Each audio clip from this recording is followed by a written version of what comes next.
शाळेपाशी बंगला आहे. सुरेश शाळेजवळ आमचा बंगला आहे आणि आम्हाला खूपच ह्या शाळेचा त्रास आहे. इतका कचरा जाळू नका म्हणलं तर आमच्या घराजवळ कचरा जाळत्या धुराने सारखे आम्ही दार बंद करावं लागते. लहान मुलं हे असतात सारखा ह्यांचा गोंधळ असतो धुरा. बायकांना किती वेळा सांगितलं. गेल्या वर्षी पण मी जाऊन सांगितलं होतं शाळेत. तर मी आम्हाला गेल्या वर्षी शिपाई कोण आहेत. गेल्या वर्षी पण सांगितलं होतं. गेल्या महिन्यात पण सांगितलं होतं की इथं तुम्ही कचरा जाळू नका. आम्हाला खूप ह्याचा त्रास होते. सारखं दार बंद करावं लागतंय. सारखं आम्हाला दुकान आहे आमचं किराणी.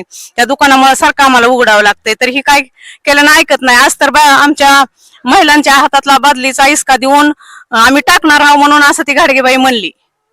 तरी सारखं टाकतात. आम्ही सारखं ओरडतो तरी ती सारखं ऐकतच नाहीत. हा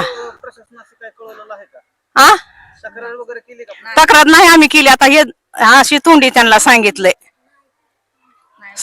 त्यांना ह्याने इथं कचरा जाळून ह्याने स्वच्छता ठेवा. तुम्ही फलाट घेतलाय तुम्ही स्वच्छता ठेवा. लेकरांना खेळता लेकरांचा धुळा येतोय सगळं होते. आम्ही काय लेकरांसाठी बंधन करीत ना. पण हे असलं जाळायचं रोज उठून बघा. आता उभा राहिले थोडे वेळ तर दम भरते इथं आमचा. त्यांना सांगितलं तर किती बी काय ते ऐकतच नाहीत. कुठवर सांगायचं किती. गेल्या वर्षी पण मी एकटीने जाऊन सांगितलं होतं. तर ह्या बायकांना सगळ्या म्हणलं नगरपालिकेत जायचं का कळवायला. तरी हे बायका म्हणल्या आपण असं सांगू म्हणल्या तोंडी. नंतर सांगितलं नाही सांगितलं तर मग बघू म्हणल्या. हा शाळेतला कचरा आहे हा. शाळेतला कागद कुगद सगळे हे ते सगळं इथं आणून ते जाळतात. तरी पण त्यांच्या खिडकी वगैरे आहेत. पण आम्ही त्यांना बरेच वेळेस तक्रार दिली. आतापर्यंत 100 वेळेस झालेला आहे. पण त्यांनी काही खिडकी लावत नाहीत काय नाहीत. घरामध्ये सगळा कचरा येतो. सगळा कचरा ते कुंडी सगळं आमच्या इथंच आहे त्यांचा.